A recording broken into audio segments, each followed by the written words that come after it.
ठीक है। उसके बाद हम लोग का नेक्स्ट टॉपिक जो है वो है गांधी की उपाधियों के बारे में, उसके बारे में देख लेते हैं। महात्मा गांधी की उपाधि जो मिला था, याद रखिएगा, पहली बार अंग्रेज ने गांधी जी को सार्जेंट का उपाधि दिया था।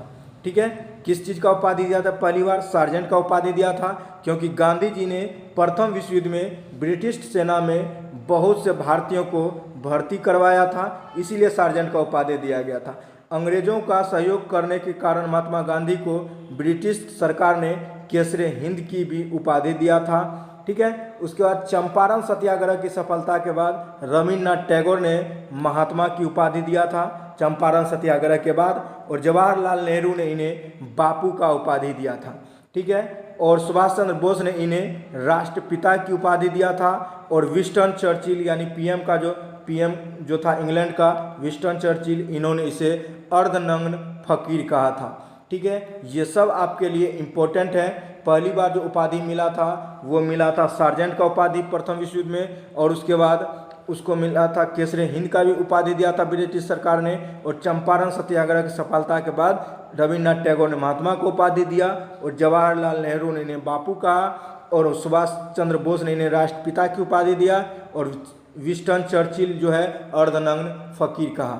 ठीक है, उसके बाद शेख मुजीबुर रहमान ने इन्हें जादूगर की उपाधि दी, और खुदाई खिदमतगार संस्था ने मंगल बाबा की उपाधि दिया, और उसके बाद शायद ही कोई ऐसा विश्वास करे कि ऐसे हाड़ मांस के शरीर वाला व्यक्ति इस पृथ्वी पर था, जितना बड़ा आंदोलन कर दिया। ठीक है, यही उसका था, ये आइंस्टीन कहा था। ठीक है, आइंस्टीन कहा था आने वाले 100-200 साल के बाद शायद ही कोई विश्वास करे कि ऐसे हाड़ मांस के शरीर वाला व्यक्ति इस पृथ्वी पर था, जिसने इतना बड़ा आंदोलन कर दिया।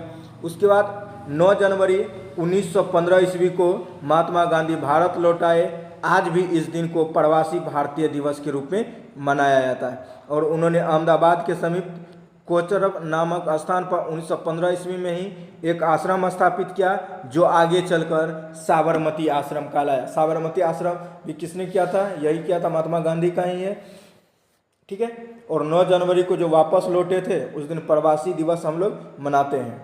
ठीक है, उसके बाद है इस आश्रम के लिए धन अम्बालाल साराभाई ने दिया, और इस आश्रम के अंदर महात्मा गांधी की कुटिया हृदय कुंज कहलाता है। ठीक है, उसके बाद 1916 ईस्वी में महात्मा गांधी ने कांग्रेस के लखनऊ अधिवेशन में भाग लिया।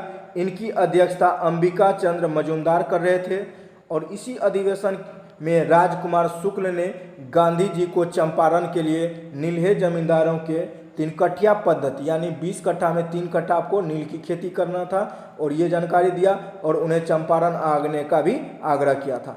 और 1917 ईस्वी में ही राजेंद्र प्रसाद तथा अनुग्रह नारायण सिन्हा के साथ महात्मा गांधी ने चंपारण पहुंचा था, और वहां सफल सत्याग्रह किया था। ठीक है, उसके बाद अंग्रेजों ने 3 कट्ठिया पद्धति समाप्त कर दी। यह आंदोलन नीले जमींदारों के विरुद्ध था। यह भारत में महात्मा गांधी का पहला सफल आंदोलन था।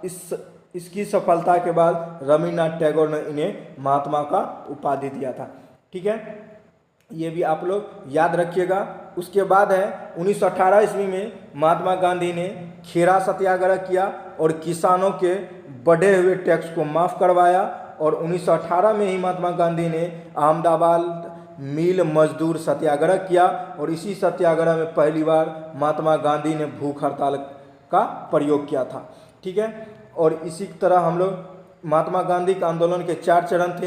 एक था सत्याग्रह, दूसरा था भूख हड़ताल, तीसरा था बहिष्कार, और तीसरा था हड़ताल। ठीक है, ये सब था गांधी जी के 4 चरण थे आंदोलन का।